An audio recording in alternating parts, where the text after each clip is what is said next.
Afternoon. I'm Representative Connie Bernardi, and welcome to the Higher Education Finance and Policy Committee in the Minnesota House of Representatives. Pursuant to House Rule 10.01, I call this remote meeting of the House Higher Education Finance Policy Committee to order. The committee legislative assistant will take the roll. Chair Bernardi. Present. Bernardi, present. Vice Chair Christensen. Present. Christensen, present. Representative O'Neill.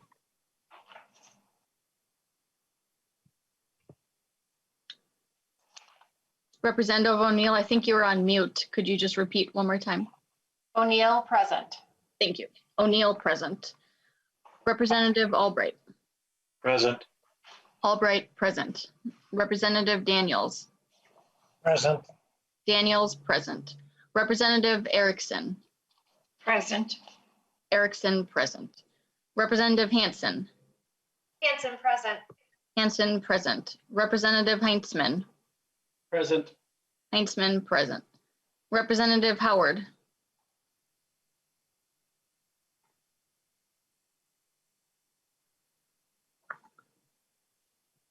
Representative Keeler. Present. Keeler, present. Representative Cleaborn. Present. Cleaborn, present. Representative Kosnick. Present. Kosnick, present. Representative Kreshaw. Kreshaw, present. Kreshaw, present. Representative Mason.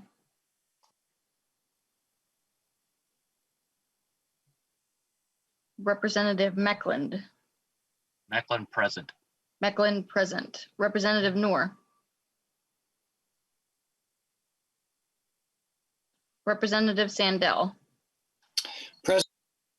Sandell, present. Representative Sandsted. Sandsted, present. Sandsted, present. Representative Thompson. Thompson, present. Thompson, present. And Representative Howard. Present. Howard, present. Representative Mason. And Representative Noor. And a quorum is present, Madam Chair. Thank you very much. May I have a motion to approve the minutes for March 3rd, 2021? So moved, Madam Chair. Representative Sandsted moves approval of the minutes for March 3rd, 2021. Any discussion? Hearing none, those in favor say aye. Aye.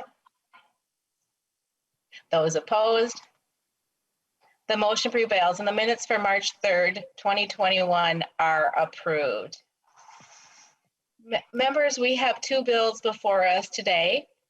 We will give each author a chance to introduce their bill, followed by testimony, and then we will have time for member discussion and questions. So the first we will take up today will be House File 1802 from Representative Herr, followed by House File 9 from Representative Greenman. Representative Herr, welcome to the committee. I want to be sure that, yep, I see you. Welcome to the committee. I'm pleased to have you today, and I will move that House File 1802 be laid over for possible inclusion. Representative Herr has an author's amendment labeled DE1. I will move that the DE1 amendment to put the bill in the form the author wants. Does everyone have the amendment? If anyone doesn't, please let me know. Representative Herr, please tell us about your amendment. Madam Chair, the amendment is actually just to align our bill with the Senate bill. The Senate has already heard the bill, and so it is just making a language in ours to match the Senate version of it, which did pass out of the Senate committee. Is there any discussion?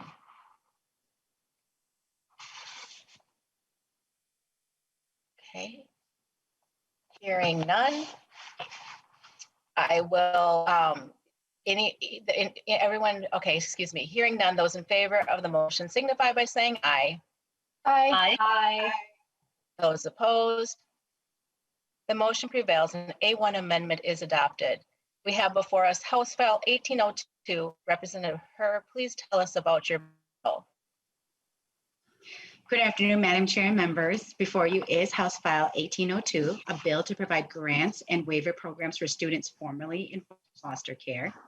I'm here to speak to this critically important issue of making sure all children have the right to access high-quality education and career opportunities. The Fostering Higher Ed Act aims to provide Minnesota foster youth with a last dollar in grant for the cost of attendance at any accredited institution of higher education in Minnesota. This is needed because fosters face significant barriers in post-secondary access and attainment, with the cost being the greatest hurdle. Just 2% of fosters in the Midwest were able to complete a 2-year degree by age 21, whereas 60% of their peers have a 4-year degree by 21. This figure is even less for a 4-year degree. The act would braid the federal, state, and foster youth-specific grant programs into a single seamless process through data available through the free application for Federal Student Aid, or FAFSA. In the rare case that there's anything left over after all existing funding is applied, we would provide a scholarship to cover the remainder. So a brief overview of the bill. There are 3 main sections to this bill. Section 1 establishes a grant program for students at post-secondary institutions who have been in foster care. This section includes definitions, eligibility, accessibility, assistance, and reporting. Section 2 establishes a waiver. What this means is that private post-secondary institutions waive any remaining costs of attendance after financial aid, scholarships, and grants have been applied for students who have been in foster care. Section 3 establishes a transfer of funds to the Special Revenue Fund account established in Section 1. I think that it is important to note that Senator Rarick is the chief author in the Senate and that the bill has already received a hearing in that body. With that, Madam Chair, I do have a number of testifiers here today in support of the bill. These are individuals who have been in the foster care system from across Minnesota. The first is Christian Crump, and if with your permission, Madam Chair, I will turn it over to my testifier.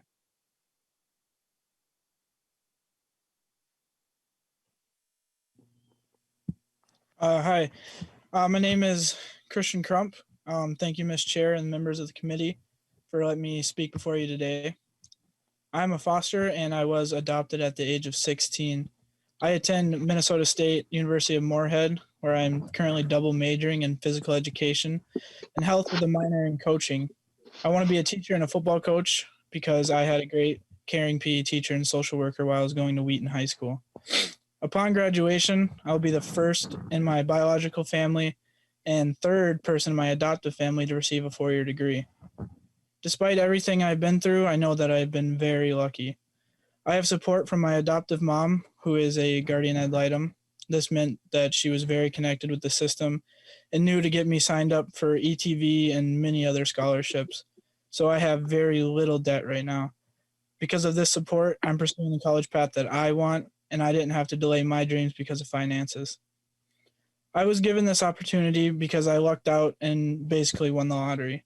I got placed in foster care and later was adopted by some pretty amazing parents. A lot of other kids out there never got or will ever get the same chance that I did. I believe it shouldn't be a question on if fosters can go to college or not. Finances should be available and the application process should be simplified so that fosters who don't have a mom like I did, who was a guardian ad litem and was ready to move mountains for me to get to college, still have the same access to financial support that I did. I don't know if I would have gone to college if I was never in foster care in middle school and if my adoptive mom wasn't in my life. It is not lost on me how much luck and random circumstance played a role in my journey. My story could be much different if just one thing didn't go right. I support the Fostering Higher Education Act, HF 1802, because I believe every foster deserves the same chance I got. Thank you. Thank you for your testimony. And with us, we have another testifier, Ms. Goff. If you could please introduce yourself and state your name for the testimony and your organization, if you would like.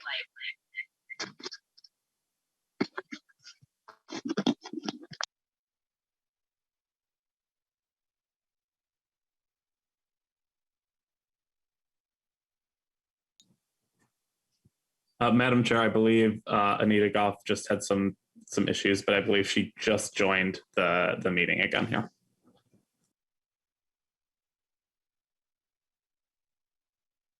I'm having a few technical as well, so.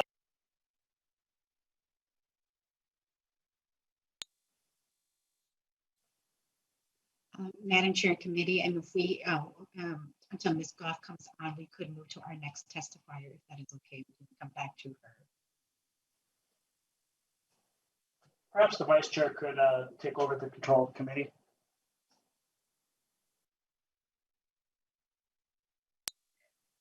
Yeah, okay, Representative Conisnick, we will have Vice Chair Christensen take over until I get my reconnected properly.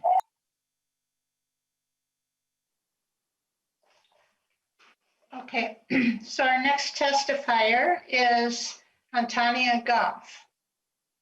Please share your name for the record and share your testimony. Okay, now I'm back on, I believe, and I apologize for the technical difficulty today. I'm sorry. I got back in on my phone as my computer was gaining service again. So I understand that Ms. Goff is not on our committee hearing, and thanks Vice Chair Christensen for taking over. I will take back the gavel and see if Ms. Abigail Hackbarth is online on our Zoom meeting. Madam Chair, I do see that Ms. Goff is on. Ms. Goff, are you? Yes, she is on. So Madam Chair, if we could stay with her and then move on, that would be wonderful. Perfect. Well, just in time, we're back in order here. Ms. Goff, welcome to the committee. And if you could please state your name. Thank you. Okay, I hope everyone can hear me. I had some technical difficulties, but my name is Antania Goff. But I do go by ACE for short, so that'll be a lot easier for you to remember. Thank you. Welcome to the committee. Proceed with your testimony. And thank you, Ms. Chair and the members of the committee. I want to thank you for giving me the chance to speak before you today. Like I said, my name is Antania Goff, but my friends do call me ACE. And I'm here today to support the Fostering Higher Education Act. I entered foster care when I was just a baby because my birth mother was practically a baby herself at 14 years old. My grandparents struggled with alcoholism and were not able to care for me. I was placed into a foster home and was adopted by the age 6 by the same family. Unfortunately, that wasn't the happy ending that I had hoped for. My adoptive family changed after the state no longer was involved and when they weren't looking out for me. It would be too much to share all the details here, but just know that I did try to get out. I told adults in my life and nothing really changed until high school. I knew at this point that nobody was coming to save me. And I knew that I was gonna have to be my own superwoman. I started to run away and the adults in my life started to notice. It may sound strange, but I honestly feel like I got lucky. I just happened to land in Judge Ireland's courtroom and he started to ask the questions that nobody would, like why was I running away and why was I in his courtroom so much? These questions led to investigations, which led to court, which finally led me entering into foster care. Again, while I was no longer facing abuse, foster care wasn't able to grant me the stability that most children were able to have. The instability moving from school to school made it hard for me to maintain my credits. This is when I realized that saving myself wasn't going to be enough. I was also going to need to raise myself. I advocated to stay at one high school and had to push to get a bus to be able to bring me to school. I was able to graduate from Fridley-Moore High School, and after graduation, I did what most folks told me that was impossible, especially for a foster like me. I entered the extended foster care system when I turned 18 and moved to St. Cloud, and now I'm getting my college degrees at St. Cloud State University. But even now, I can't focus on school. I worked 14 hours. I worked 14 hours a week, and now I'm working in between 2 group homes. I am on my own, and I shouldn't have to be. The state told me that it was going to give me a better life twice. Parents are supposed to support their kids' dreams and hopes for the future. The state is my parent, so don't we deserve the same? Please support HF 1802, the Fostering Higher Education Act. Thank you. Thank you for your testimony. And I'm going to turn it over to our testifier, Ms. Hackbarth. Are you on Yes, our I'm here. Zoom call? Thank you. Welcome to the committee. Please state your name for the record. My name is Abigail Hackbarth. And you may proceed with your testimony. Welcome. Ms. Chairman and members of the committee, thank you for giving me the chance to speak before you today. My name is Abigail, but most people call me Abby. I am 19 years old and I am in extended foster care. I am here to lend my voice and support to the Fostering Higher Education Act. I support the movement to provide more affordable education to children who are placed into the foster care system. My foster care process started when I was 12 years old, as I was in and out of hospitals due to the abuse I endured at the hands of my biological mother and stepfather. During this time, I was forced to miss several long periods of middle and high school, resulting in a disrupted and deeply challenging school experience that made it difficult to catch up and keep my grades high. Despite all of this, school was a refugee and a place where I could just be Abby. I was able to read as much as I wanted, do Sudoku, and be a nerd. I finally entered foster care when I was 16 and worked hard to graduate. However, I only had a 2.5 GPA at my graduation from Dallas Cokato High School due to all the school I missed in my 9th and 10th year, even though I was a straight A student my junior and senior year. Like an ambitious senior, I applied to and was accepted at the U of M, Twin Cities, NDSU, and SDSU. I was set to go to the U of M, however, after calculating the tuition and cost of room and board, even with the help of financial aid and scholarships, I realized I couldn't afford it.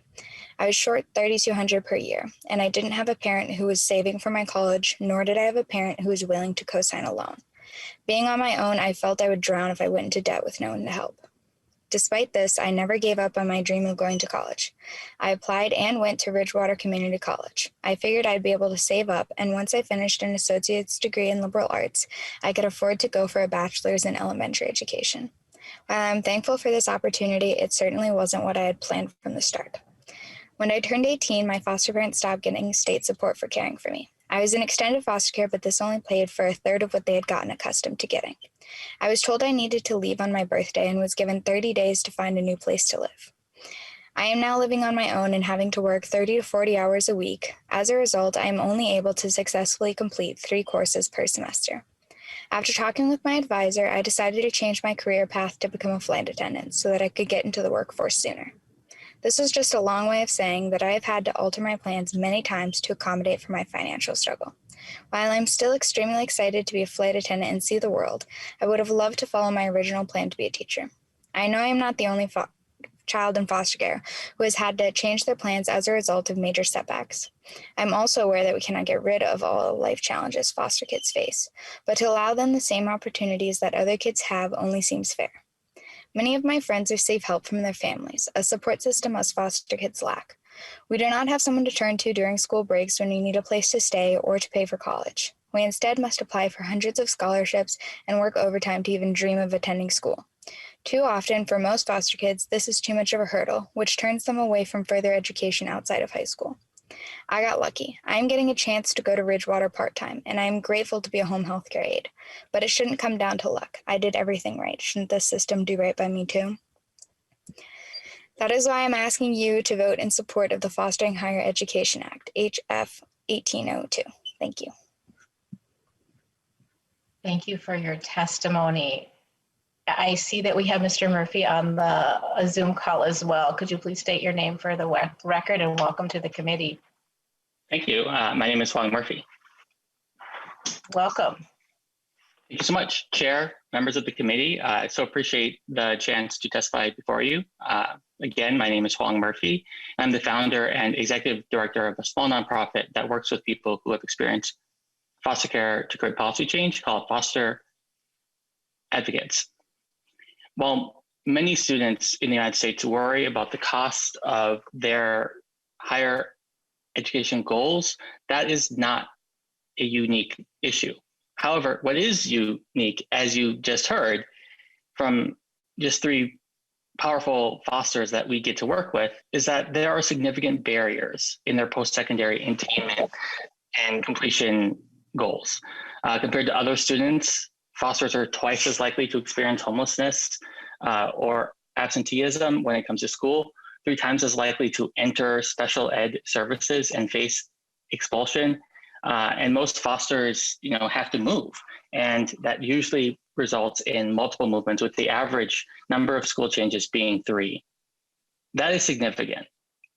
It causes issues when it comes to credit translation, when it comes to having a supportive and connecting adult who can even guide your pathway to college. And nationally, the data tells us that only 3 to 10% of fosters will ever go on to achieve a bachelor's. But the national picture is actually far too rosy. When we look at the Midwest, when we look at our state and the states nearby us, that number plummets. As Representative Hurst spoke to, just 2% of fosters are getting a 2-year degree by the time that they're 21. Then the average for non-fosters is 60% are getting a 4-year degree in that same time frame. And the number is so low in the Midwest of fosters who get a 4-year bachelor's on time that it rounds to 0. If you find a foster who graduated college at a reasonable time, you've just met a unicorn, because it is absolutely rare. But one thing I want to stress is that these low degree rates are not because fosters don't want to go to college. The data tells us that 84 to 70% of fosters want to go, but also you've just met a crew of young people where nothing was going to stop them from going to school. Not all the unfair and difficult challenges that they've faced. Fosters want to go, but also fosters need to go into post-secondary. That is where you're going to run into other people like yourself, other people that you can anchor you to the world, and meeting other people who they don't have families as a result of their experience in care, or at least not families in the sense that many of you all probably do, that could guide them and show you how to navigate your space in the world. Post-secondary gives you the economic opportunity and chance to overcome those odds. And removing those financial barriers for fosters not only will increase post-secondary attainment, but it will also become a huge boon for the state of Minnesota. Right now, we are leaving $86 million on the table for the 5,000 eligible fosters that are not attending college. And to the tune of, we lose $1 million as a country for every foster that doesn't go to college in societal costs, whether it's paying for homeless shelters, poor health outcomes, or, frankly, jail for folks that don't get that opportunity to achieve something else. And so, to quote Frederick Douglass, I would just say it's better to build strong children than to fix broken men. And, I'll just pause here and just say that this issue is also personal for me. I was in foster care, and I was lucky. Like your other folks that were able to appear before you, I had the chance to go to college. But 6 months after high school graduation, I was in a college dorm at Syracuse, and my brother was sleeping in a car. Our outcomes then reflected that. My brother faced the challenges and outcomes that you would expect of someone who faced those circumstances. And I was able to go on and graduate high school, become a teacher, found my own nonprofit. And the tragedy that people often identify is that my story could have so easily been his. But I think the real tragedy is that my brother's story could have and should have been so easily mine as well. And so I'm asking you to serve our children. They became ours when we separated them from their families. Even when the separation benefits them, we owe them a duty of care just as strongly as we might to our own children, as your own children. But frankly, right now, fosters have to have grit to make it, but other kids get to have dreams. Please do what you would want for your own children and support HF 1802, the Fostering Higher Education Act. Thank you so much, and I'm prepared to answer any questions. Thank you very much for your testimony. We have one more signed up testifier, and so we're going to go to that testifier, and then we will go to member questions. Mr. Serbenek, he is here. I heard him at the beginning. Welcome to the committee. Please state your name for the record. Thank you, Madam Chair and members of the committee. My name is Paul Serbenek. I'm the president of the Minnesota Private College Council. This is a wonderful bill, and I want to thank Representative Herr and foster advocates and Wong Murphy for working with us to include foster students enrolled at our institutions or who would want to enroll at our institutions in this proposal on the same basis as foster students who enroll at the University of Minnesota Twin Cities campus. We support the general approach in the bill as amended, and we look forward to continuing to work with the authors and foster advocates and committee members and staff to ensure the specific language in the bill works as intended for our institutions. And thank you for this opportunity to join in support of this bill and testify today. Thank you. And do we have any other testifiers today? Hearing none, is there any for okay, we see we have Representative Cleaborn with the first question, and we have Representative Keeler on deck. Representative Cleaborn. Thank you, Madam Chair. One, I would like to thank Representative Herr for bringing this bill forward. I've worked with many wonderful fosters who are some of the brightest people I've ever met. And to know that their hopes and dreams could be fulfilled through a bill like this is really good. I'm happy to hear it. And I would like to just echo Ms. Goff's comment that the state is my parent too. I just wanted to know that I heard that. And then I also want to echo the fact that these are our children. They belong to all of us, and it is our duty to help them and to help lift them up this way. One of the questions that I would have, and I don't know which of the fosters would want to answer this question, but I'd like to know what other supports you would need. You know, when I heard Ms. Hackbarth talking about working 30 hours a week, you know, your birthday shouldn't be your 18th birthday shouldn't be a sad day in your life. It should be a day that you celebrate. And to know that you are now on your own at 18 and then trying to figure out how you're going to possibly pay for your education.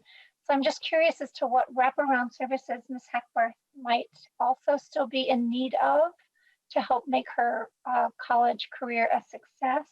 And then if Mr. Crump or Ms. Goff would want to answer that as well, I would be interested in hearing their needs.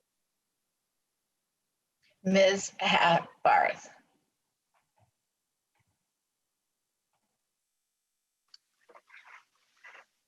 Excuse me, Chair. This is Wong Murphy. Yeah. Just wanted to speak up for a second. Sorry, a couple of the testifiers were able to only step in just between class, but I can reach out to them and see if they are able to come back. If you would just give me like a minute. Any of the testifiers, in addition to you, Mr. Murphy, still on? Yes, I think Ace is still on, but I know she's having some technological challenges. Okay, there she is. Ms. Goff. Yes, ma'am. So the question that I asked is, what type of other besides these grants, what other type of wraparound services would make it more advantageous for you to be able to attend school and college? Ms. Goff. Okay, I didn't know if anybody else said my name. I'm sorry. Oh, Ms. Herr. Okay, I'm sorry. I was like, wait, I just heard Ms. Goff as well. So yes, this is me. It's Ms. Goff. I would say housing. That was my biggest concern as well, because I ended up living on my own. So this is my office at home, just because I had a similar problem to what Abigail had mentioned of the concern of going back home. Where is home for me? So I would have to work these many hours and I was working as much as I was going to school, which was full time, just to make sure that I had a roof over my head, so that I had a stable place to go, because I didn't have somewhere else to go to call home if all stuff failed. Thank you. Do we have any of the other testifiers that would like to answer that question before we move on to Representative Keeler's question? I'm here. I just didn't hear the question. If you could repeat it, please. Okay. Representative Cleveland. Thank you. Thank you. I was just curious as to, in addition to these grants, are there other services that are available to you, other types of maybe wraparound services or needs that you would have that we should know about that could be addressed? Ms. Hackbar. I have been able to work really hard, and I'm very good at budgeting, which is one of my better qualities. And with a help from my social worker and my life skills coach, I've been able to find steady housing and get all the funds I need myself. So personally, other than help pay for college, because that's just one of the big things that really stops people from going to college. Other than that, I have been very blessed with what I've gotten, and I've been good. Okay. Did that sort of answer the question, or? It did. I just wanted to make sure that if you... Representative Cleveland. Apologies, Madam Chair. Yes, it did. I just want to make sure that if there are other things that we should be considering in future legislation, that while you're here and giving these, sharing your stories with us, that we are making sure that your needs are being met, because you are our children, and you're the innocents, right, who have found yourselves in this difficult situation. So whatever we can do to support you, I would just like to know that. Thank you. Then we have on Representative Keeler, and on deck is Representative O'Neill. And then we'll round it off with Representative Erickson. Representative Keeler. Thank you, Madam Chair. Thank you, Representative Herr, for authoring this bill. I actually just signed on to it. I am a licensed foster parent, and so this is really dear to my heart, but also I work in higher education and really work to make pathways for all of our students to have access to higher ed. And so I really appreciate this. A couple things I guess I just want to highlight. One that I really like about this bill is that it's designed either consecutively or non-consecutively to the age of 27 with 5 years, because as we've heard, sometimes students have to stop out to work and, kind of rebuild their finances and then go back to school. So I do like that we looked at that and took that into consideration. And I will also just point out the fact that I know that we say on average our students move 3 times. Every time a student moves, we lose 6 to 8 weeks of learning. And I would like to assume that most students are actually moving more than 3 times. At least in their K-12 setting. And so this is really, really important. I do have one question for the author, and it's in section 1 around eligibility. The only reason that I bring it up is because when we do FAFSA verification around foster care, when a student identifies that they've been in foster care, it can actually create more work for them to have to prove that they were in foster care at some time. And that can be a pivotal moment where they just say, this is too much, or this, this paperwork is a lot. And then they don't even get through that part. I see Ms. Goff nodding her head. And so I've seen that happen a lot. And so do we need to put any language in here, or just make sure that in the eligibility and application process that we're just not adding one more layer of hardship that is intended to be well, but maybe could end up being a barrier? Representative Herr. Thank you for the question, Representative Keeler. And we tried to write this language to be as inclusive as possible. So thank you for and seeing some of the hard work that the advocates put into this. I'm going to defer the question to Mr. Murphy, who might be able to answer that a little bit better around the eligibility. And so if Mr. Murphy could answer that question, that would be great. Mr. Murphy. Thank you, Chair. Thank you, Rep. Keeler, for asking this question. I think you're asking the perfect question. One of the goals here is to braid those supports. So the way that this would resolve, and through our conversations with Office of Higher Ed, is that currently in the FAFSA, you're right, you are asked about your involvement in care at or on or after your 13th birthday. Right now, FAFSA has all the information it needs for you to get any of the programmatic offerings that are provided through this proposal. So what it would do is it would take the burden on the foster of needing to apply to the FAFSA, apply to the school, apply to the American Indian Scholarship, the personal private programs, apply for educational training voucher, and it braids it, right? The one benefit of being in foster care is that we have all your information. And so when you signify that through going through the FAFSA, then what this program would do is it would allow to then trigger the rest of that development, and you would only have to apply through the FAFSA rather than multiple points. And because this is a goal to remove those barriers while providing that opportunity. And so, we think that this bill does address that, but look forward to any other ideas that you might have given your experience to improve it as well. Thank you. Representative Keeler, do you have a follow-up? I don't. Maybe I can work with the author offline a little bit on some of this language, but I really, really appreciate you bringing this forward.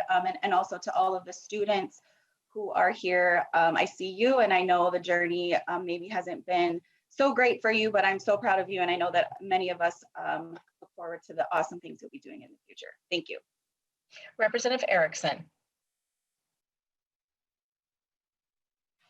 Thank you, Madam Chair. This question is for Mr. Murphy. Does your organization collect data on whether or not foster children enroll in concurrent enrollment or PSEO while they are students in our K-12 system? And Mr. Murphy, you can answer that. And I apologize, Representative O'Neill, for skipping over you in the series of questions, and we will get back to you. Sorry about that. Mr. Murphy. Thank you, Chair. So one, just want to thank you, Rep. Erickson, for your previous champion of our previous work around foster care data supports, and because of the work that you helped push the last 2 years to get data compliance and better data accountability for fosters who are in the K-12 settings to look at school. While my organization doesn't collect this data, the Department of Ed here in the state of Minnesota will have that data this spring as a direct result of the bill that you were able to sponsor last session. And so I will happily make sure that you are able to get that report, which will be coming out as part of the state report card that is in the dashboard. You'll be able to look at foster care involvement and then be able to see the number of folks that do PSEO enrollment or choose any other college option. But I'm also happy to reach out to the colleges in question and seek that data and bring it back to you. Thank you. Madam Representative Chair. Erickson, Thank you, did you Madam have Chair. follow-up? So Ms. Widmark or Ms. Goff, did either of you enroll in concurrent enrollment or PSEO courses while you were a student at your last high school? Ms. Goff. Maybe, yes. Thank you, Ms. Goff. No, I actually didn't. I ended up having to take a break due to surgery, so I was not able to have that opportunity. But if I had the opportunity, I would have. I definitely would have. So, Madam Chair.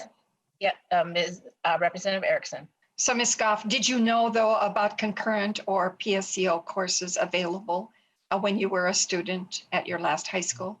That I did not. I actually didn't learn about it until I actually didn't learn about it until I want to say about a year or so after I was done with high school. So I felt like that was an opportunity missed out. The school I went to didn't fit me the best. So I just kind of made sure I made my path through so I can get out of there as soon as possible so I can go do great things in the world. Yeah, well, I thank you. You are doing great things. How about Ms. Widmark, Madam Chair? May I ask her if she knew about these programs or was enrolled in them? Ms. Hackbarth, are you? No, Ms. Widmark. Oh, Ms. Widmark. I have two different last names. I'm sorry that you're in the middle. Okay. So. Got you. Okay. Go ahead, Ms. Widmark. So no, I did not. When I was in high school, I missed a significant amount of my 9th and 10th grade year. So for my senior year, I had to do a lot of 10th grade classes and a lot of 9th grade classes. And I believe I got a 3-credit course for a CNA at a college that has transferred over, but I didn't do any specific PSEO classes. So Madam Chair, my last question. Okay, Representative Erickson. Thank you, Madam Chair. So Ms. Widmark, do you think that that is maybe one of the weaknesses within our K-12, you know, the 9 through 12 areas of grades that perhaps aren't, that information is not given to enough of our students? I see Ms. Goff shaking her head, so maybe she wants to answer that. Because that's really important that, you know, regardless of where our students come from, whether they're foster children or otherwise, that it's really important that our K-12 system at the high school level do tell children that these courses are available to take for college credit. And if they choose to leave the campus, they can, you know, be a PSEO student. Post-secondary enrollment option is offered at almost all of our colleges, private and public in Minnesota, and those college credits then advance you. So perhaps, Madam Chair, Ms. Goff would like to answer. Ms. Goff. Yes, I do feel like that is one of the flaws in the K through 12 system, especially towards high school. I do think that you tend to notice that students do tend to get grouped up in those, depending on like those on like the higher spectrum, kind of get the better opportunities. And it's like, if you don't meet that, at least at the school that I went to, if you didn't meet that or the criteria, or you weren't a favorite, you didn't have those opportunities. Because I feel like a lot of those opportunities I would have used if I would have known. I would have utilized them to the max. I'm a curious person too, so I definitely would have utilized them. But I do feel like that's one of the flaws that I feel like maybe that if I was able to have that opportunity to take, that my path career probably would have been just a little bit different. I probably would have had a better jump start in some situations that I wouldn't have to worry about so much now. Thank you, Madam Chair. And thank you very much to the students, Ms. Widmark and Ms. Goff, and also to Mr. Murphy for sharing all these examples with us. Thank you. Representative O'Neill, thank you for your patience. Thank you, Madam Chair. I just have a few questions specifically about appropriations for the author of the bill, Representative Herr. And yeah, I'm just trying to understand it. So I'm not sure if this is supposed to be an open appropriation because it's a blank appropriation.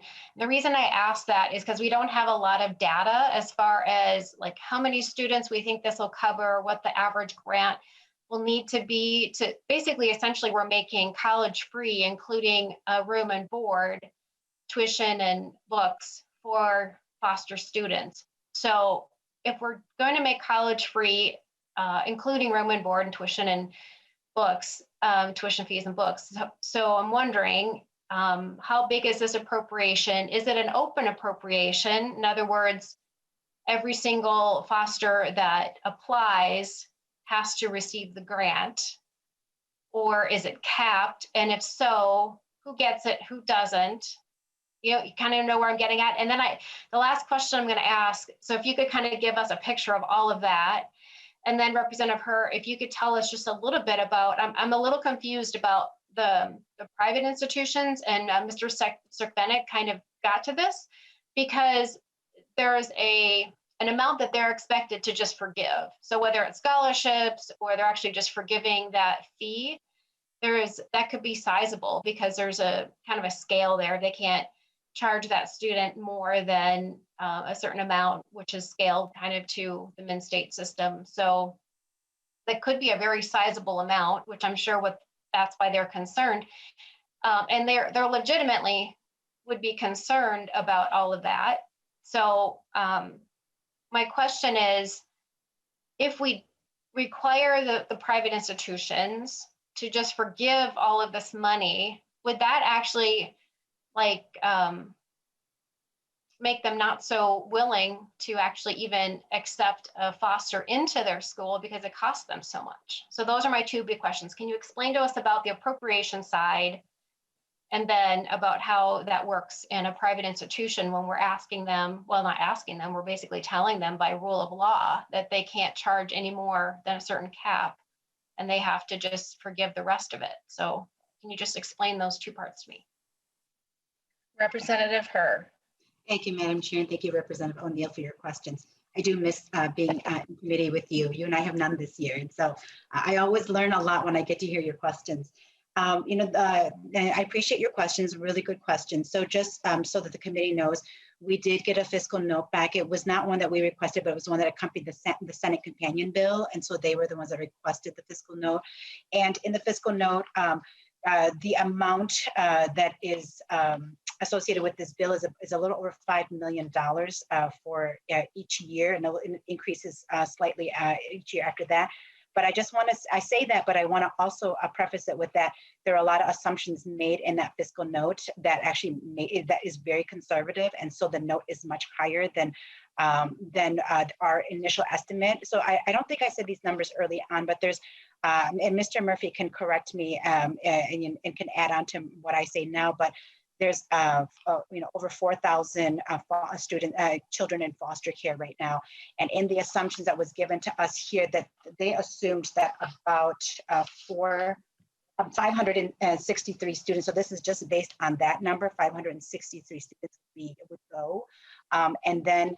And so that's what this is based on, and that's what came back. And so, and you're right, Representative Nia, I don't know, because I didn't actually know to ask the question of, is this open then? Because if we get more students, what happens then? Or if there's less, what happens? Because we do know that it'll take a while for foster students within the foster care system to even know that this is available to them, for them to get, to have access to it, for them to utilize it fully. And so we don't, we don't believe that this cost would be this high early on. And then I would just say that, so we can get clarification on that and get back to the committee. And again, this fiscal note was not something we requested, but that came with the Senate companion bill. So there's more of it that we need to look into. And we just got the full note yesterday. And so I haven't had full, and it's 14 pages, and so I haven't been able to go in detail either. But I will do that and get back to you, Representative O'Neill, as to how it's going to be a set dollar amount, or if it's going to be based on how we're going to fund that particular account. As to your question about the forgiving of the private colleges piece of it, Mr. Murphy and I talked about this in quite detail, and I'm just going to actually let him answer just in the interest of time, so that he can provide you with a sufficient answer for that question. Mr. Murphy. Mr. Murphy. Thank you, Chair, and thank you, Rep. O'Neill, for the question. Love to just answer a little bit more about the fiscal question, and then I would actually love to actually pass it on to Paul, who I think will be able to address a lot of those questions around the private schools, who we have worked with very closely in order to get the language, where it currently is. So a little bit about the fiscal note that the money is going to roll back into the general fund if any of it is unused. So that if there is an under enrollment, or there isn't enough of a draw on the funds right away, it will go back. It's not something that will then be a cost to the budget or to the state. But also, one of the things that I want us to really think about when it comes to that fiscal note is that is that was drawn without some of the aid programs that are readily available to fosters. So this is by note a last dollar in grant. And so what that means is that any existing scholarship programs or grants from the state or federally must be applied first. So when we're talking about fosters, we're talking about folks who make on average, by the time they're 27, $5,000 a year, for income. We're talking deep poverty. And so that means that they're getting max Pell grants, they're getting max state aid grant programs, ETV to the tune of $5,000, which is the educational training voucher. And if they qualify for any of Minnesota state specific grants that are based on identity or based on income, that also qualify first. This means that for at least a 2-year tribal college, the significant portion of that is going to be covered in the existing grant program. And so this would only come after if there's anything left over. There are some assumptions made in the Senate report about the number of folks who are attending 4-year the U of M and private school programs that is significantly higher than current attainment levels. My deep hope is that that report ends up being true. But the reality is that we're going to need some time to help fosters matriculate and get to these schools, but also that a lot of fosters have faced disrupted educations and then do need some time at a 1 or 2 year program to get their grades ready to then transfer over to another program. But many folks, if they want to go into a welding tech program, I want them to do that and have the opportunity then to go back for 2 years to get a business degree later on if they feel like that's necessary and something that they would like to achieve. With that, Paul, I would love to, or Chair, I would love to, leave it to Paul Cervenik, who's the ED of the Minnesota Private College Council, to address questions around private schools. But I would just say that this is something that we worked with in partnership with all of our partners and RepHer to make sure that fosters are given ample choices when they are pursuing college, that they do not need to have limits on their dreams outside of what they can personally achieve. And if they can get into private school, I want them to go there as well. Thank you. Mr. Cervenik.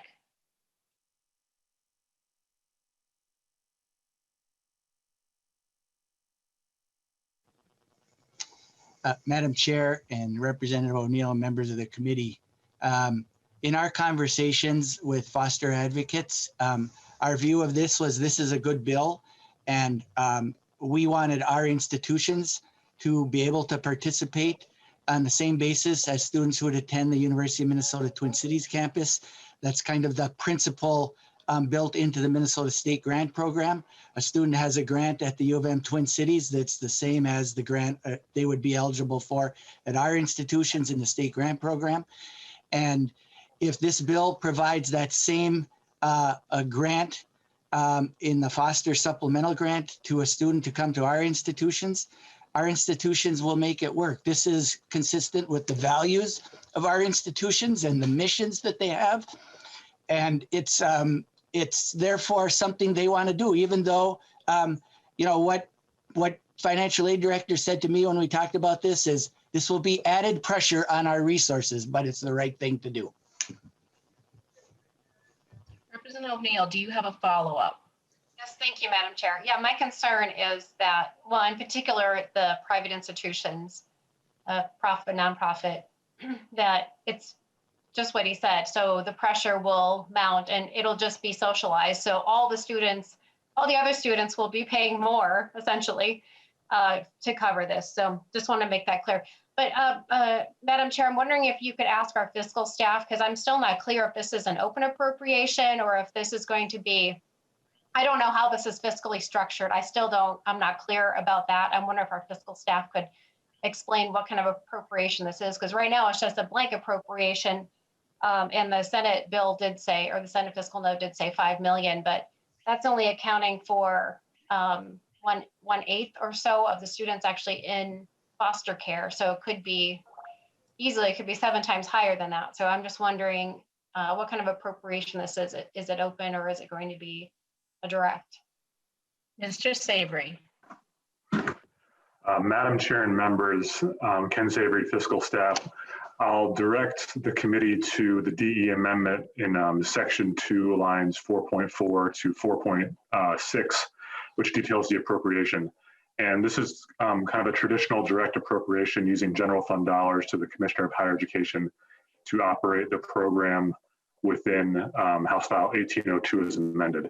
So the committee at some point in the future would assign a appropriation amount to this appropriation, and then those dollars would be directly appropriated to the Commissioner of Higher Education for running the specific program. And as a testifier mentioned before, if the dollars were unexpended, those would then go back to the general fund. And additionally, to clarify more, the appropriation would establish a new base rider in the Office of Higher Education for this program specifically. So it's establishing the program in FY 22-23, and then in FY 24 and 25, the program will continue into the next biennium. Thank you. And Representative O'Neill. Sorry, really quickly. So Madam Chair, what happens if we don't appropriate enough? So then do they prorate it out to the students? Because it's supposed to cover, I know it's last year, but it's supposed to cover basically everything so that everything is free to that student. Like I said, room, board, tuition fees, the whole works. Mr. Savory. Madam Chair and members, the issue of an insufficient appropriation is not addressed within the DE amendment.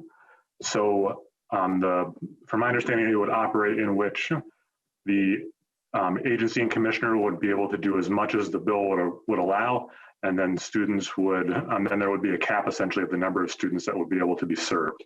But there's no specific addressing part of the bill that addresses that specifically. Thank you. Thank you, Madam Chair. That's all. You're welcome. Okay, so now we are going to have a time certain at 4 o'clock, and we have 2 more representatives that added their name to the list. And so Representative, it looks like, okay, Representative Krisha, and then we'll give you the 2.5 minutes, and Representative Koznick the 2.5 minutes. So go ahead. Thank you. Thank you, Madam Chair, and I'll be brief. So foster care kids age out at age 18. So does their foster care status carry with them through these applications? How is that determined? And you're asking that question to Representative Herr? Yep, or to one of the testifiers. Representative Herr. Chair Bernardi and Representative Krisha, thank you for that question. I will defer that question to Mr. Murphy. Sorry, I could not hear that, Representative Herr. What did you say? Mr. Murphy would have the response to that question. Mr. Murphy. Thank you, Chair. So the way that works is that you can be an extended foster care after 18, but also the federal DHHS database SSIS system maintains your records over the lifetime of your involvement, matching it via your social security number. So when you apply for FAFSA, you need to provide those details, and then they're cross-referenced with the federal database. So if you check the box saying that you were involved in care on or after your 13th birthday, then there is instant verification about that. There was also provisions in the most recent 2021 Appropriations Act, including provisions of the Supporting Older Youth and Families who are involved in foster care subdivision as part of that act as well, that then moved and clarified some of the confusion that some state systems were having on that verification system. And so now that's handled by the U.S. Department of Ed and is considered, the world standard when it comes to making sure that, folks are who they say they are. Representative Koznick. I'm sorry, Madam Chair, can I do one more follow-up or am I out of time? You're out of time, thank you. Representative Koznick. Oh, yeah, I guess he no longer has a question. We will now go to our bill author, Representative Herr. Thank you, Chair Bernardi, and thank you, committee, for hearing our bill today. I just wanted to close with just a quick personal story, but before I do that, I did just want to address one comment that was made about how if certain students have their portion of their expenses waived, that somehow the rest of the students will pick it up. And the truth is that universities actually do, especially private universities, do a lot of fundraising, a lot of development work, and that they do a very good job of ensuring that students who don't have access to universities get to go.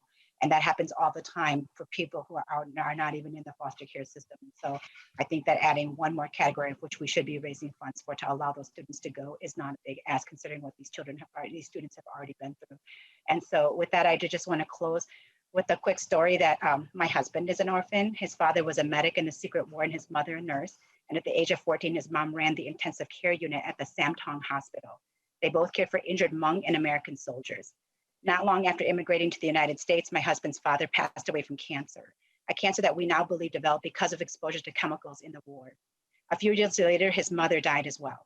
My husband and his 4 siblings moved from family to family and he ended up in a halfway house with his brother for a time period, but eventually ended up with family in Wisconsin. The instability and struggle of those who are in the foster care system is not conducive to taking the step of going to college at 18. There are emotional, social, and financial barriers to doing so. My husband did go on to finish his bachelor's of finance, his bachelor's in finance and a master's of science in finance, but this journey was not easy. Those who do achieve this, I want to be very clear, they are the anomaly, they are not the norm. And especially when fosters come together and they meet each other and they're the people who get through this, they literally look at each other like they were the unicorns that made it through. Like everybody else, it works just as hard, couldn't get through those barriers. And so I just want to be very clear that every child should have the opportunity to do that.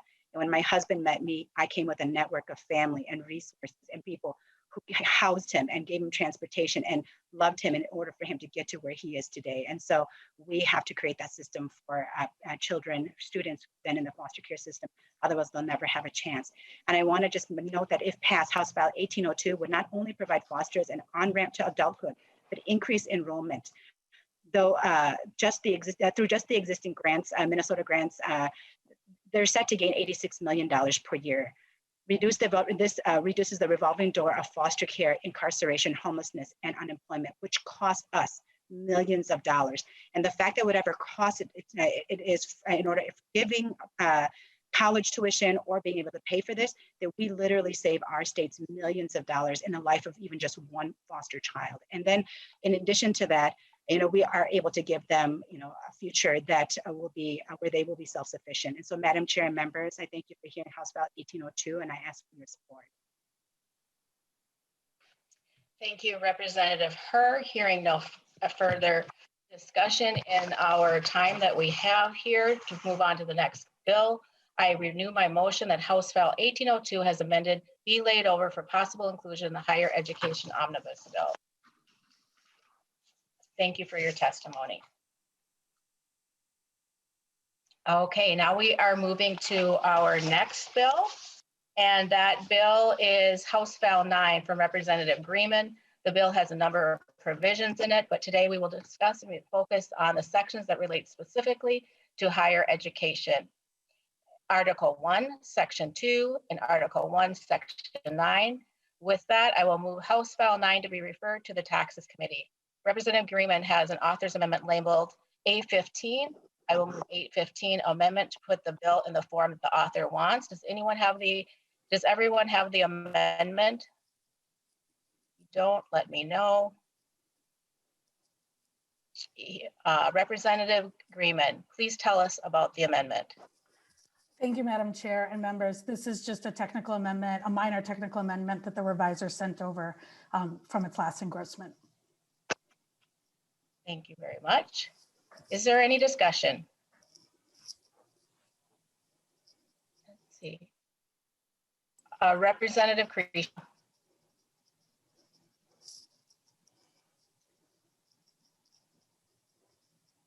Okay, nope, I think my hand is still up, so I just didn't lower it. Okay, thank you. And Representative Koznick.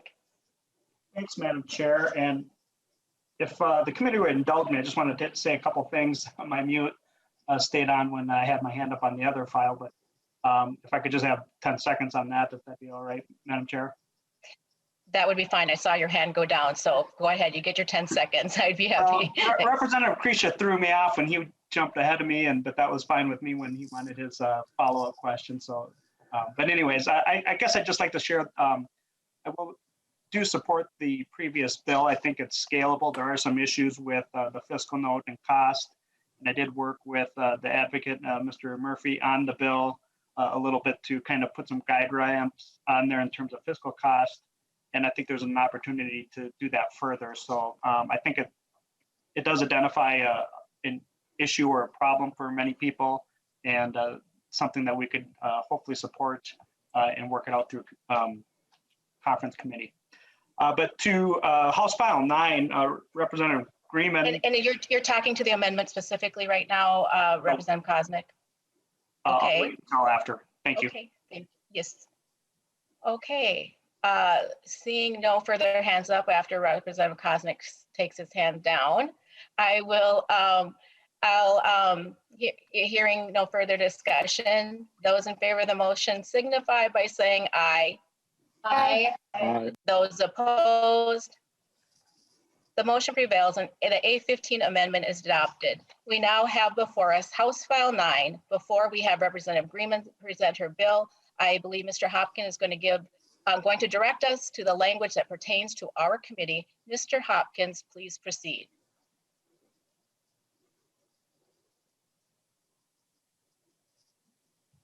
Madam Chair and members, so the parts of House File 9 that are relevant to Higher Education Committee are the residential housing list, which is in Article 1, Section 2, and in Article 1, Section 9, there's additional information about proofs of residence for students. And that's it. Thank you. Thank you, Mr. Hopkins, and Representative Greenman, please tell us about your bill. Well, thank you, Madam Chair, and thank you, members. I'm happy to be here in higher education for the first time, and I'm grateful to present House File 9, the Democracy for the People Act. This bill defends and strengthens Minnesota's best traditions of inclusive voter participation and sound election administration. The policy rests on the premise that our state works best when the voices of all Minnesotans are at the center of our democracy. When all Minnesotans, students and our elders, Black, Brown, Indigenous, White, Greater Minnesota Metro, Democrats, Republicans, Independents, and folks with no party at all, when Minnesotans power our democracy. I want to give chance for the testifiers, but before I do that, I just want to give a little bit of background about why this is important. Last year, we conducted a presidential election during a global pandemic that required a Herculean effort by our elections officials and Minnesota voters to ensure voter access and ensure we had safe and secure elections. 30,000 local elections officials, our friends and neighbors from every county and every corner of the state showed up and put their health on the line to conduct a safe election. 3.3 million voters turned out to participate. But like other areas of our policy, the pandemic also exposed some of the inefficiencies and the inequities in our system. It also showed us what the things that voters like and the things that help us run elections run smoothly. The way that this bill does that is working to strengthen voter access for Minnesota's newest voters and our students at our colleges and universities. It's particularly important because while Minnesota is proud of our high voter participation, voter turnout of 18 to 24-year-olds lags behind that of older Minnesotans. The two specific provisions of House File 9 under Higher Education's Committee as jurisdiction work to address this by ensuring that students have what they need to register and vote. The provisions do one simple thing. It ensures that Minnesota college students can use their student ID as proof of residency if they choose to register on election day. It does this by ensuring that colleges and universities in Minnesota provide a residential housing list to their county auditors in advance, and ensures that students with a valid student ID can use that ID to use along with the housing list to register on election day. The vast majority of colleges and universities are already providing this list, and in those precincts, students can use their valid student ID right now. It's the current law. While it's a simple change, it's important because it provides certainty to students who won't have to guess if that list is there and they can use their student ID. It also eases the administrative burden on our counties. I heard from a few county elections officials that sometimes they have to spend some time to get this list. So this would mean that they have it ready to go and can focus their energy on preparing for the election. These provisions ensure access for students and relieve the administrative burdens on our county auditors and local elections administrators. It's a simple change, and it makes voting accessible and reliable for our newest voters. With that, Madam Chair, I think I will turn it over to the testifiers, and I believe you have a list in front of you.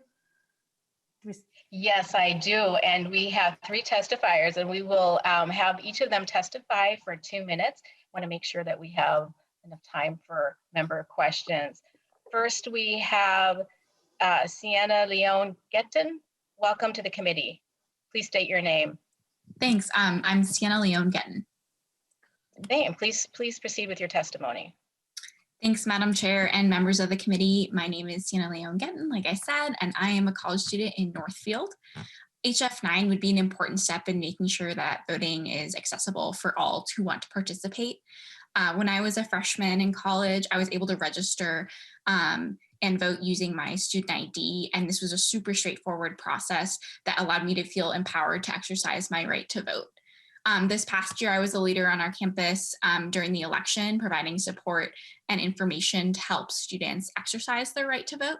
However, this time, changes in requirements for proof of residency beyond student identification meant that students needed to request proof of residency from the college, which led to a lot of confusion.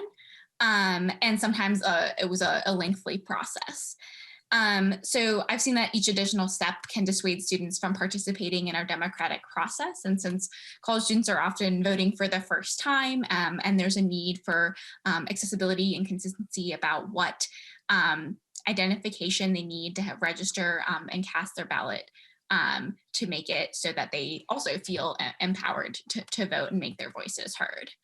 The voices of young people are often underrepresented in our voting population, and making voting accessible for folks to start participating once they're eligible is crucial to building and maintaining a healthy democracy.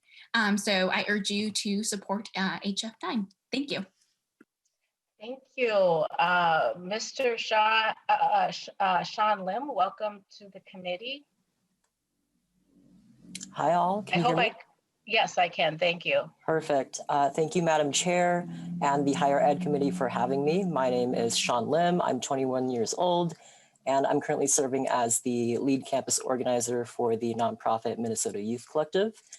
As an electoral youth and community organizer, I help provide students and young folks aged 18 to 36 with the tools and the knowledge that they need to successfully participate in our elections, including walking them through the voter registration process and getting them to the polls. And so I'm here today to testify in favor of House File 9.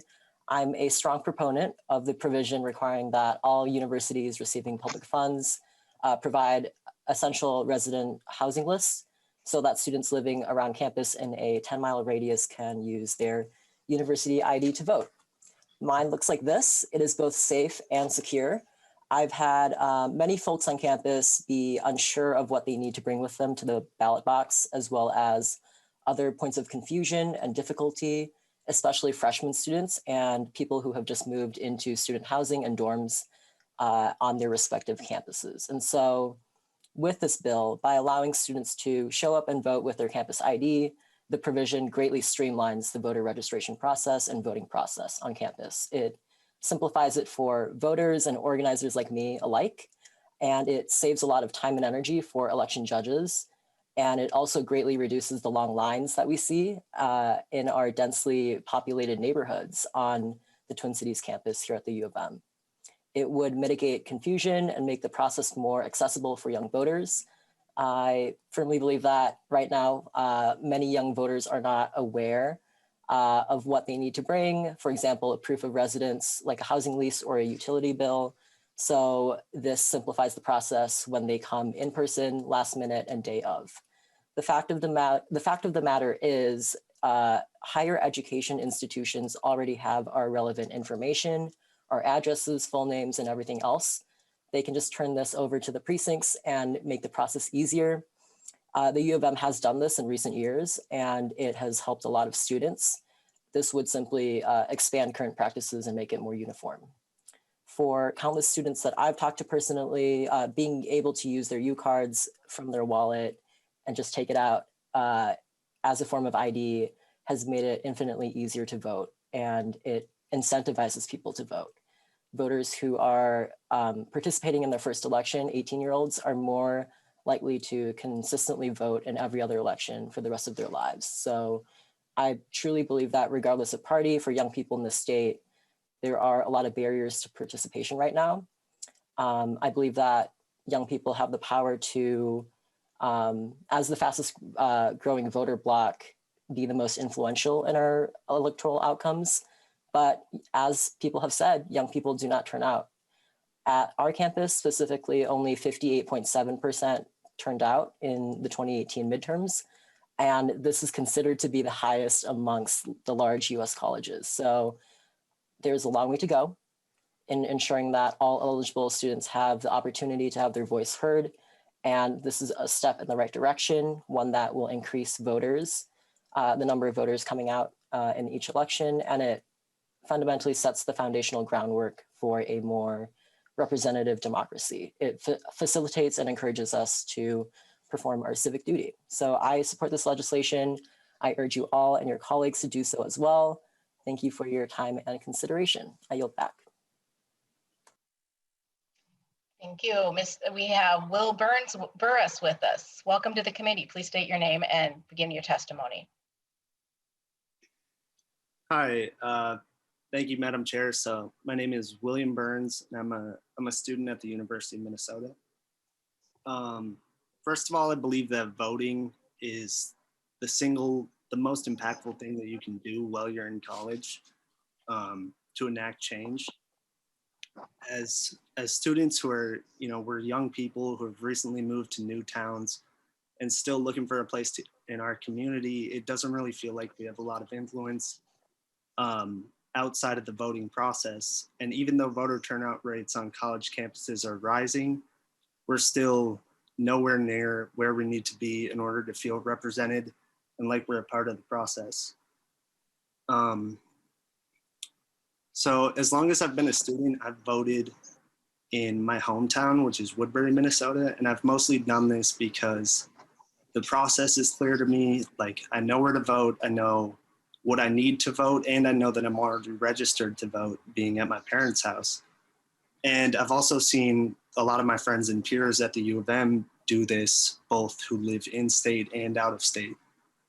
I know that students, from what I've talked to and who I know, they don't lack passion or desire for positive change in our communities, but rather because we lack an accessible process to register in the new place that we call home when we go to college.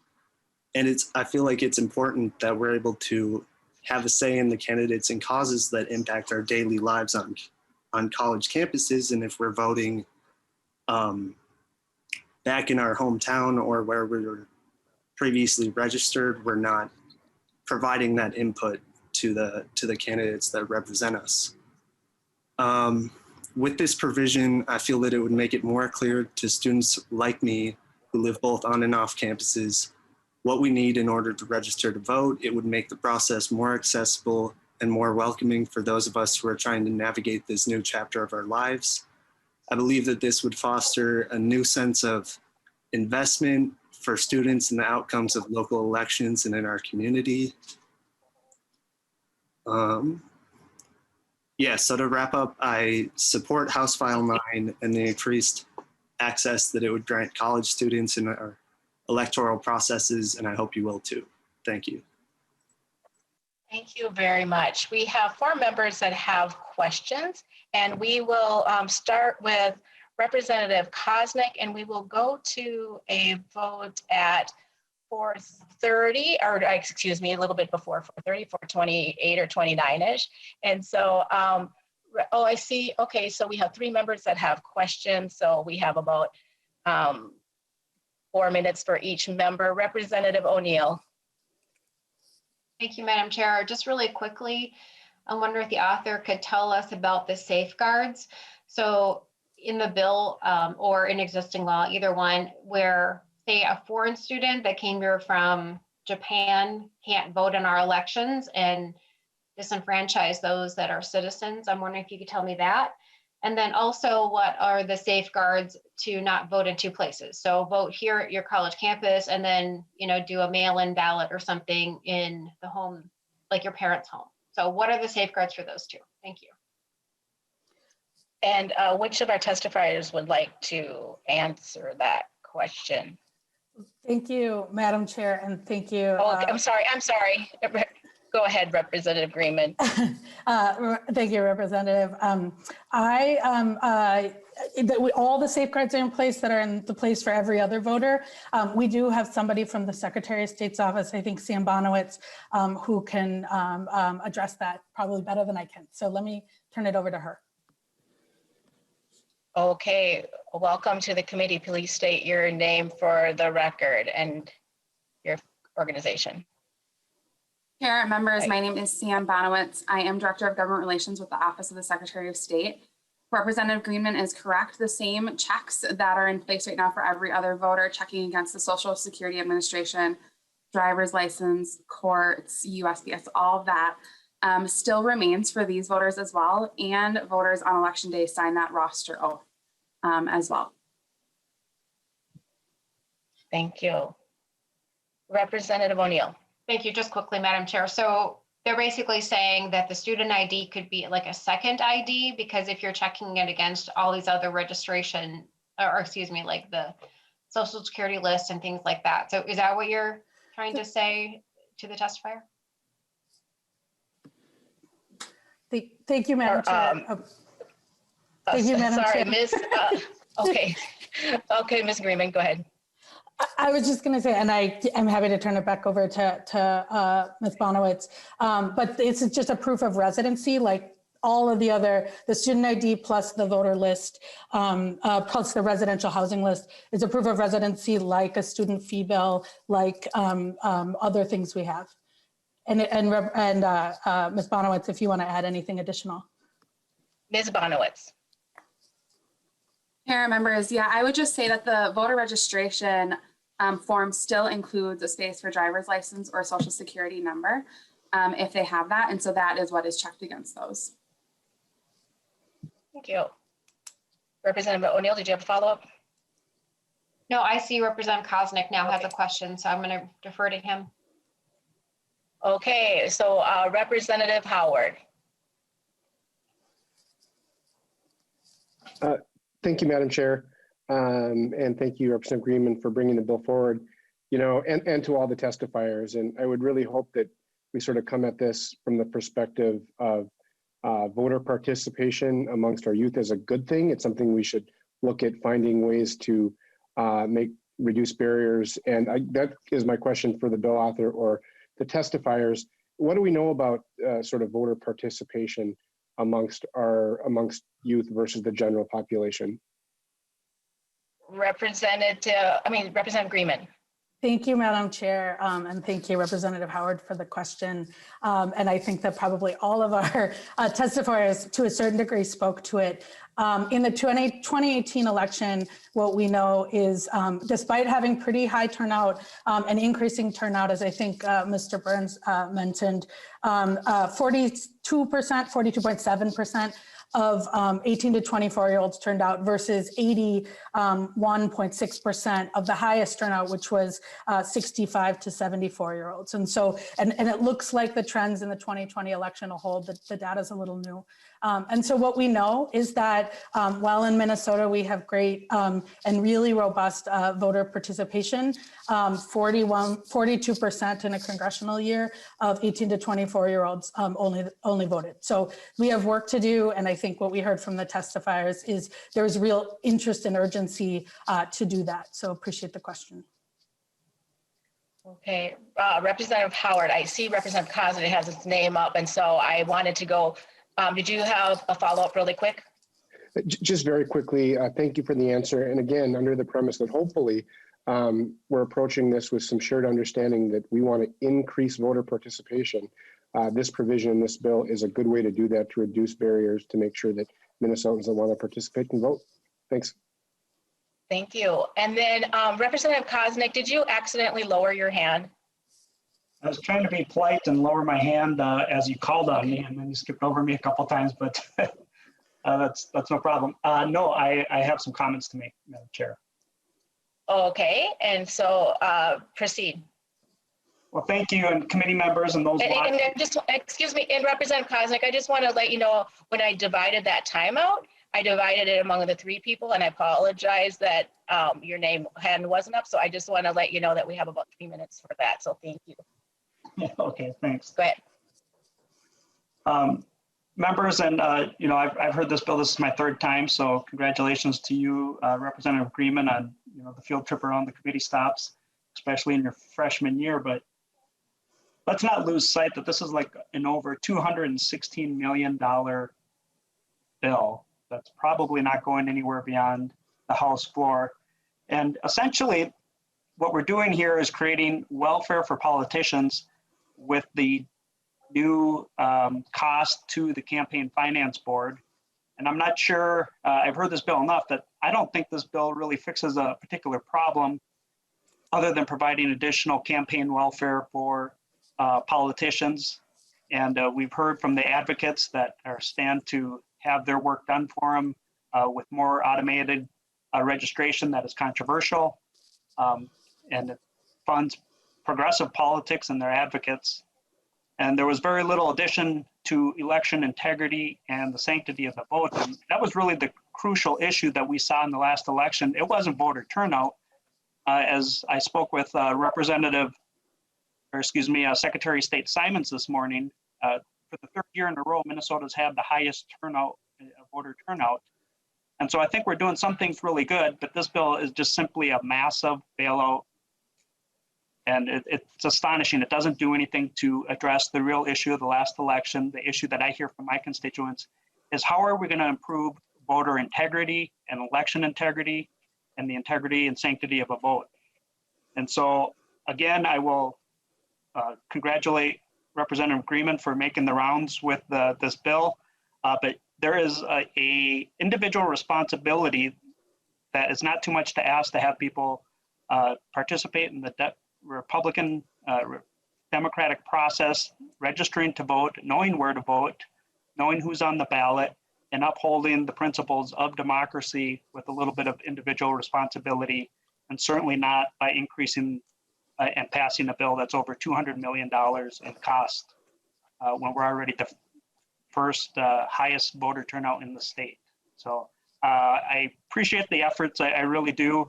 You've done a good job for your side, Representative Greenman, but this bill just certainly is too expensive and goes too far if it doesn't address the main issue of voter integrity and election integrity. Okay, so Representative Mecklen, you get 2 minutes. Go ahead. Can I respond to that? Well, if you'd like to, actually, Representative Greenman, we were going to let Representative Mecklen. I just need to correct. Okay, I just need to correct. I'm sorry. We're going to Representative Mecklen. Representative Mecklen.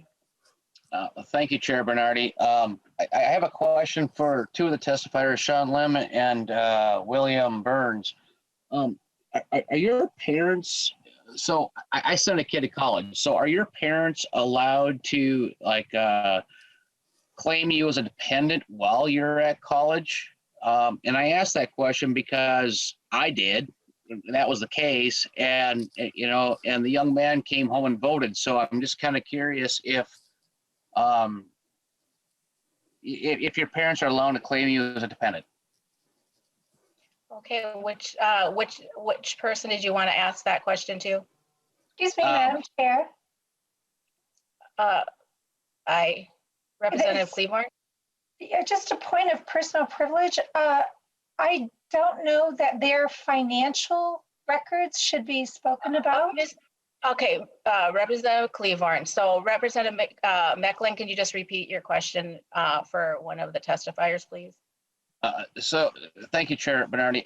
So what it comes down to is, where is your residence, right? So, we sent a kid away to college, we put him up in a dorm, but he had to come home and vote.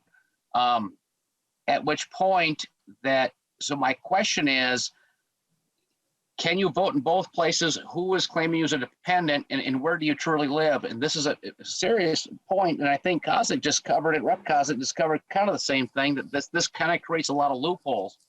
And so my question is, if you want to vote, there, are you solely there, or it's not about their finances? That has nothing to do with it. It's about whether or not the parents are claiming as a dependent, which means they live in their home city, or do they live in their college city, if you will?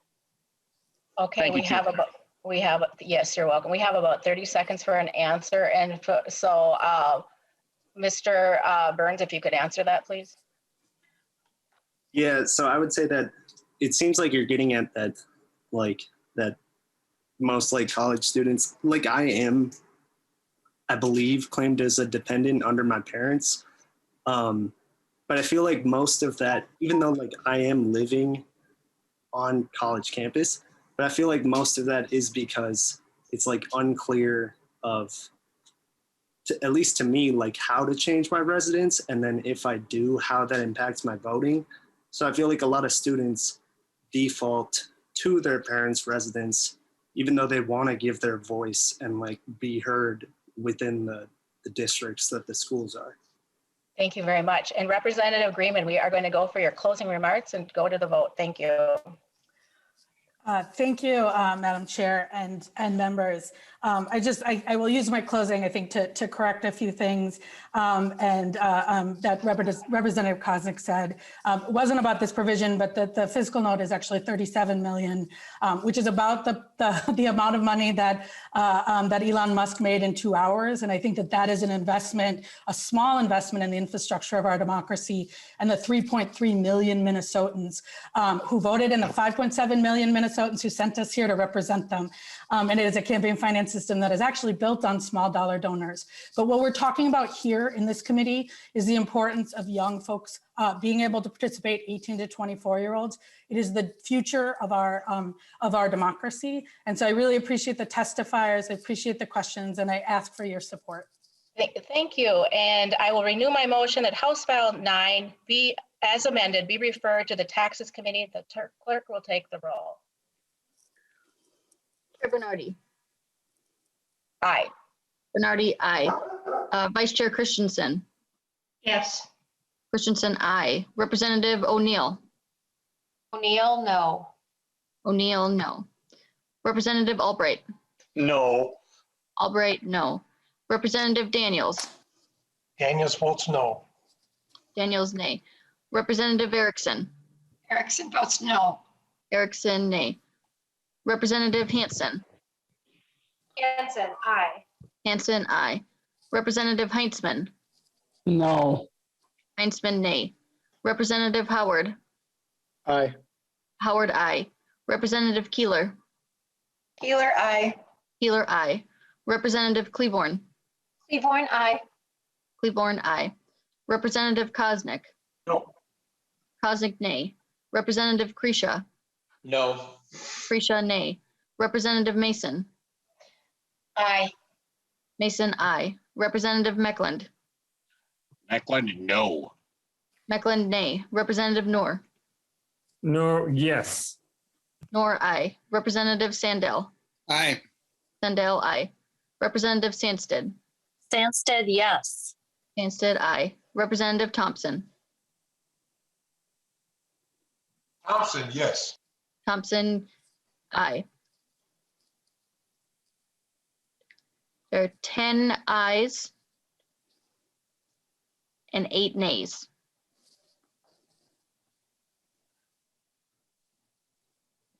You're muted, Madam Chair. Thank you very much, my technical expert here. There being 10 ayes and 8 nays, the motion passes and House File 9 is referred to the Tax Committee. The meeting is adjourned.